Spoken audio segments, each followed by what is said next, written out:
Hello everyone! In this video, I am going to talk about Triamcinolone acetonide topical cream. Sometimes you can have skin disorders like rashes, itching, swelling, and redness of the skin, which may be due to either an allergic or immune response. In both of these conditions, local inflammation develops on your skin, which causes pruritic conditions like severe itching and redness. In the later stages, fluids can accumulate in the affected area, which leads to swelling and warmth. In such inflammatory conditions, Triamcinolone acetonide cream can be used to relieve symptoms. It is a topical steroid cream that reduces inflammation locally. So this medication can be used for the treatment of dermatitis and eczema, which are associated with scaly and dry skin along with swelling and redness. It can also be used for the treatment of psoriasis, a skin inflammation produced when your own immunity is improperly activated that causes local inflammation on your skin. This medication belongs to the category of topical corticosteroids, and it contains a synthetic glucocorticoid, triamcinolone acetonide. This cream is intended for topical purposes and is not intended for internal use. Triamcinolone acetonide is a moderate to highly potent corticosteroid. So this cream should be applied with a few precautions at the lowest dose possible to eliminate any systemic exposure and consequent complications. This medication is also available in other dosage forms like ointment, lotion, and spray. So, in this video, let's explore Triamcinolone acetonide cream, how to use this medication, how it works, and what the possible side effects are. We will also discuss important precautions that should be considered while using this steroid cream. Please don't forget to subscribe to this channel, and please click the bell icon to get more updates from this channel. If you really enjoy watching this video, don't forget to hit the like button and share it with your friends. Let's start our discussion with how this medication works. When your body responds to a foreign particle, like an allergen or virus, it stimulates an immune response that releases a number of mediators locally. Few of the mediators, like prostaglandins and leukotrienes, can produce dilation of local blood vessels and even increase their permeability. This results in local inflammation, leading to itching, swelling, and redness of the skin. Phospholipase A2 plays a vital role in the release of these inflammatory mediators. It can break down the phospholipids into arachidonic acid, an unsaturated fatty acid with 20 carbons. Further processing is carried out by the cyclooxygenase enzyme, commonly known as COX. This results in the release of prostaglandins, which produce dilation of blood vessels, paving the way for inflammation. The lipoxygenase pathway is also stimulated to release leukotrienes. Triamcinolone can now block this inflammatory chain at the initial step. It can induce one of the proteins, annexin A1. It is also called lipocortin. This protein can bind to phospholipids, and it can inhibit the activity of phospholipase A2, thereby inhibiting its breakdown into arachidonic acid. Additionally, triamcinolone can also inhibit the COX and LOX pathways to some extent. All these actions reduce the release of prostaglandins and leukotrienes. This reduces vasodilation and capillary permeability, limiting inflammation.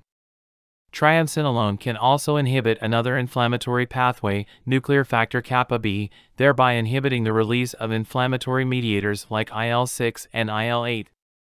Now let's see how to use triamcinolone.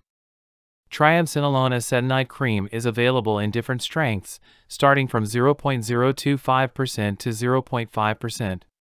Low-strength creams, such as 0.025% cream, can be used 2 to 4 times daily based on the severity of inflammation. But higher strengths like 0.1% and 0.5% should be used up to 2 to 3 times a day. Cream should be applied in the direction of hair growth to avoid its accumulation at the base of the hair. This may result in inflammation of the hair follicles. A small amount of cream should be used every time in order to avoid its overuse and systemic complications. Practically speaking, you can take a small line of cream from the tube on to your finger up to the first crease.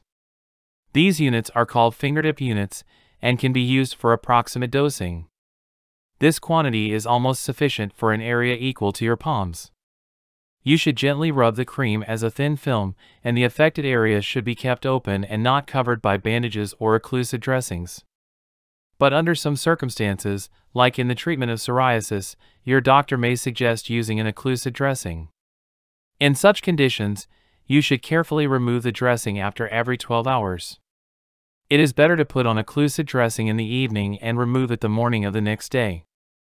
After applying the cream, you should thoroughly wash your hands and avoid contact with your eyes. In case of any accidental contact with the eye, immediately wash your eyes with plain water. What are the adverse effects of triamcinolone? Triamcinolone acetonide cream is well tolerated and shows very mild side effects. Initially, this steroid cream can produce a few local reactions in the applied area. You can feel a burning and a sharp tingling sensation, along with some irritation and redness. These local reactions are only observed in the first few days, and they disappear slowly. Skin dryness is also commonly observed. On prolonged use, it may cause a red or white bump on the skin and an acne-type rash. You may also observe a change in skin color. Now let's see the precautions for triamcinolone. Triamcinolone acetonide cream at low strength, such as 0.1%, doesn't show any systemic absorption. But the extent of systemic absorption of steroid creams depends on so many factors, like how they are applied and for how long. Cream should be applied as a thin film to the affected area by considering fingertip units of dose each time you apply. You should avoid contact with this cream with your eye. Use of occlusive dressings may increase the risk of systemic absorption, so they should be avoided until they are suggested by your physician for a proper cause. The use of triamcinolone acetonide cream in children should be cautious.